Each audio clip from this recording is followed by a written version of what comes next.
வேற level எக்ஸ்ட்ரானரியான episode வந்திருக்குன்னே சொல்லலாம். Miss பண்ணாம ஃபுல்லோடையும் கேளுங்க. இந்த வீடியோ பிடிச்சிருந்துச்சுன்னா லைக் பண்ணி நம்ம சேனல் கண்டினியூ ஆதரவு வந்து தாங்க. ஐலி செமையா ஒரு விசேஷத்த வந்து ரெடி பண்ணிட்ட போல இருக்கே.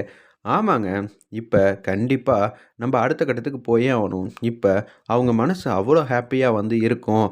நம்ப கேட்க வேண்டியதெல்லாம் கேட்க வேண்டியதான் அப்படின்னு சொல்லிட்டு இருக்காங்க. இத்தன நாளா நம்ப அவங்கள சந்திச்சும் கேட்க முடியாம போச்சு. இன்னைக்கு அப்படியெல்லாம் இருக்காது. ராஜேந்திரன் மாமா எங்க இருக்காருங்கிற விஷயத்த பத்தி கண்டிப்பா அகிலாண்டேஸ்வரி கிட்ட கேட்டே ஆகணுங்கிற மாரி யோசிச்சுட்டு இருக்கிறப்ப, ஐலிவ் கிட்ட வந்து பேசுறாங்க நம்ப இந்திராணி. "ஐலி, நீ மிகப்பெரிய விஷயம் வந்து செஞ்சிருக்கம்மா. யாருக்கு என்ன செய்யணும்னு தெரியாம இருந்தப்ப கூட, நீ புத்திசாலித்தனமா வந்து ஒரு முடிவெடுத்திருக்க. எனக்கு ரொம்பவே சந்தோஷமா தான் இருக்கு. என் தங்கச்சிக்கு நல்ல வாழ்க்கையா, அதுவும் பெரிய இடத்து சம்மந்தம், நல்ல பையனோட அமைச்சு குடுத்துருக்க. உனக்கு நாங்க எப்படி கைமாறு பண்ண போறோம்னு தெரியல. அண்ணி, இது நம்ப குடும்பம் அண்ணி. என்ன நீங்க இப்படியெல்லாம் வந்து பேசிட்டு இருக்கீங்க? தங்கச்சிக்கு என்னென்ன செய்யணுமோ அதெல்லாம் வந்து கிராண்டியரா வந்து செய்யுங்க. நீங்க பக்கத்துல இருந்தாலே சந்தோஷப்படுவாள்ல." அப்படின்னு சொல்லும்போது, "அம்மா, உங்ககிட்ட கொஞ்சம் பேச வேண்டியது இருக்கு. பேசலாமா?" அப்படின்னு சொல்லி அந்த இடத்துல ஐலி வந்து கேட்கும்போது, "என்ன பேசப் போறா? ஒண்ணும் புரியலையே. சரி வாங்க போலான்னு" சொல்லிட்டு அகிலாண்டேஸ்வரிய தனியா கூட்டிட்டு வந்து போறாங்க அந்த இடத்துல. கபிலன் வந்து இத சந்தேகப்படுறாங்க. கபிலன் வந்து ஐலிய பார்த்தோனே வந்து பட்டத்தின் உச்சத்துல பயந்துகிட்டே இருக்காங்க. இவ சாதாரண ஒருத்தி இல்ல. நம்ம சந்தேகப்பட்டது, யூகிச்சது எல்லாமே வந்து கரெக்ட் தான். நம்ம கொஞ்சம் ஜாக்கிரதையாவும், கவனமாவும் இருக்கணும். இல்லாட்டி நமக்கே கொஞ்சம் பிரச்சனை தான். இந்த நேரம்னு பார்த்து அகிலாண்டேஸ்வரிய எதுக்காக தனியா அழைச்சிட்டு போறா? ஒண்ணும் புரியலையேங்கிற மாரி பட்டத்தின் உச்சத்துல இருக்கிறப்ப, கரெக்ட்டா ரூம்குள்ள போயிட்டு, "அம்மா, நான் கொஞ்சம் கேள்வியெல்லாம் கேட்க வேண்டியது இருக்கு. அது எல்லாத்தையும் நீங்க சொன்னீங்கன்னா நல்லாருக்கும்." "அயலி, என்ன அயலி? உனக்கு என்ன சந்தேகம்? ஒண்ணும் புரியல." "உன் தங்கச்சிய நாங்க நல்ல விதமா பார்த்துக்கணும். அவ்வளதானே? அத பத்தி எனக்கு கவல இல்லம்மா. நீங்க எங்கள விட பல மடங்கு நல்ல விதமா வந்து பார்ப்பீங்க. அது எனக்கு நல்லாவே தெரியும். சிவா எங்க போனான்? அயலி எங்க போனா? ஒண்ணும் புரியலையேங்கிற மாரி அந்த இடத்துல இந்திராணி வந்து யோசிக்கிறாங்க. பொண்ணுக்கு சீரெல்லாம் செய்ய வேண்டியது இருக்கு. அவங்க 2 பேரும் எங்க போனாங்க? அப்படின்னு சொல்லும்போது, கபிலனையும் காணோம். இவங்க 3 பேரும் என்னத்த சொல்றதுன்னு தெரியல. எப்ப பார்த்தாலும் வந்து சண்டை போட்டுக்கிட்டே இருப்பாங்க. ஆனா காணாம போனா, ஒட்டுமொத்தமா இந்த 3 பேரும் வந்து காணாம போனாங்க. ஏன் சம்மந்தி கூட காணுமே! அப்படின்னு சொல்லி அந்த இடத்துல செல்வராணி வந்து பேசிட்டு இருக்கிறப்ப, செல்வராணி, நம்ப பார்த்திருந்தா கூட இவ்வளோ பெரிய சம்மந்தம் வந்து கிடைச்சிருக்காதே. நீ தேவையில்லாம வந்து இவங்கள காணோம், அவங்கள காணோம்னு சொல்லி பேசிட்டு இருக்காத. நம்பள விட அவங்க பல மடங்கு கோடீஸ்வரங்க. அவங்கள கடுப்பேத்துற மாரிலாம் கேள்வி கேட்காத. சரியா? உனக்கு என்னமோ அவங்க கிட்ட அவங்க முன்னாடி நீ பேசு. அவங்க இல்லாதப்ப பேசாத. அது நாகரிகமா இருக்காது. நான் சம்மந்திய காணோங்கிறத மட்டும் தானே சொன்னேன். அதுக்கெல்லாம் இவ்வளோ தூரம் சொன்னீங்கன்னா, நான் என்னத்த வந்து செய்யறதுங்கிற மாரி யோசிச்சுட்டு இருக்கிறப்ப, "என்ன ஐலி? என்கிட்ட என்ன சந்தேகம்?" அப்படின்னு சொல்லும்போது, இது எல்லாத்தையும் ராஜேந்திரன் பக்கத்து ரூம்லேருந்து தான் கேட்டுட்டு இருக்காங்க. "அச்சச்சோ! அம்மாவும் நானும் தான் கொஞ்சம் நேரத்துக்கு முன்னாடி பேசிக்கிட்டு இருந்தோம். இப்ப யார் வந்திருக்காங்கன்னு தெரியலன்னு சொல்லிட்டு தான் என்ன பக்கத்து ரூம்ல வந்து வெயிட் பண்ண சொன்னாங்க. யார் கண்லயும் படக்கூடாதுன்னு. இப்ப அயலி என்ன பத்தியே வந்து விசாரிச்சுட்டு இருக்காளே! என்னவா இருக்கும்? ஒண்ணும் புரியலையே! அவள பார்த்தாலே எனக்கு கொஞ்சம் பயமா தான் இருக்கு. எந்த விஷயத்த நான் மறைக்கணும்னு நெனச்சேனோ, அதுவே என் வாழ்க்கையில திரும்ப திரும்ப வரும்னு நான் யூகிக்கவே முடியாம போயிடுச்சே! இது எல்லாம் யாரு காரணம்? நான் தான். தப்பு பண்ணது நான் மட்டும் தான்னு ராஜேந்திரன் மாமா வந்து ஃபீல் பண்ணிட்டு இருக்காங்க. அவங்கள அப்படியே விட்டுட்டு வந்தது எனக்கு 25 வருஷம் ஆயும் கூட என்னால நிம்மதியா வந்து இருக்க முடியாம போயிடுச்சே! மன்னிச்சிரும்மா அப்படின்னு அர்ச்சனா கிட்டயும், அவங்க பொண்ணுகிட்டயும் மனசார மன்னிப்பு கேட்கணும்னு தான் எனக்கு தோணுது.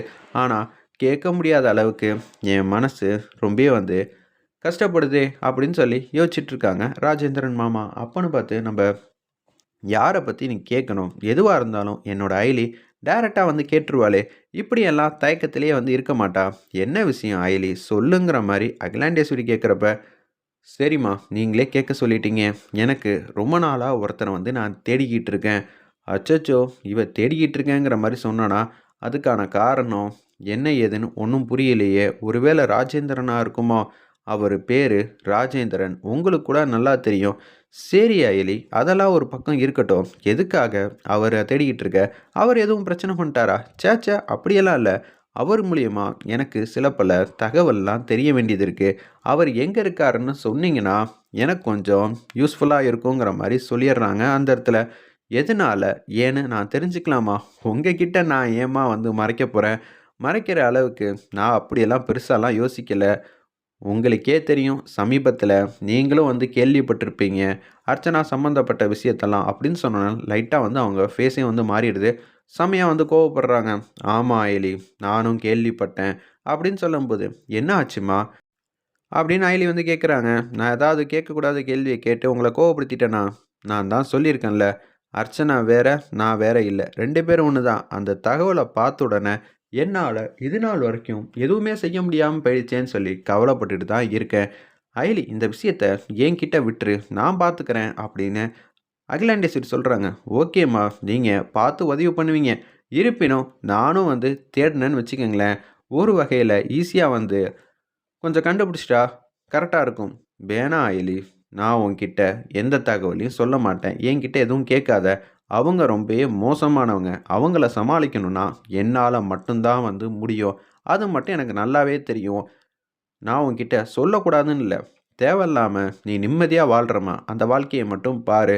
அப்படின்னு சொல்லும்போது, "நான் எதுக்குமே வந்து பயப்பட மாட்டேன். நான் எதுவா இருந்தாலும் தில்லா வந்து ஃபேஸ் பண்ணுவேன். அது எல்லாமே வந்து ஓகேம்மா. இருப்பினும் அர்ச்சனாக்கு என்ன ஆச்சு, ஏதாச்சுன்னு உன்கிட்ட சொல்லக்கூடாதுன்னு இல்ல. எனக்கு கஷ்டமா இருக்கு. அதுவும் எனக்கு அத பத்தி பேச, பேச எனக்கே ஒரு மாரி ஆவுது. என் ஃப்ரெண்ட நான் அப்படியே வந்து விட்டுட்டேனோன்னு சொல்லி என் மனசுக்குள்ள 1000 கேள்விகள் இருக்குமா.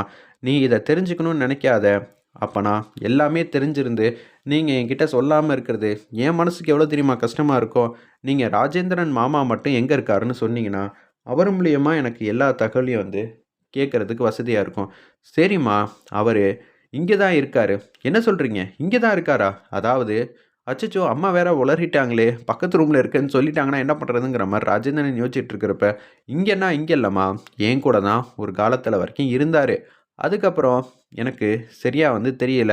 நான் விசாரிக்க சொல்றேம்மா. அவரு எங்க இருந்தாலும் கண்டிப்பா கூடிய சீக்கிரம் வந்து விசாரிச்சு உன்கிட்ட வந்து சொல்லிர்றேன். போதுமா?" அப்படின்னு சொல்லும்போது, "இதுதான் உங்ககிட்டேருந்து நான் எதிர்பார்த்தேன். எனக்கு ரொம்பவே வந்து சந்தோஷம். நான் வந்து கேட்டுட்டேன் உங்ககிட்ட."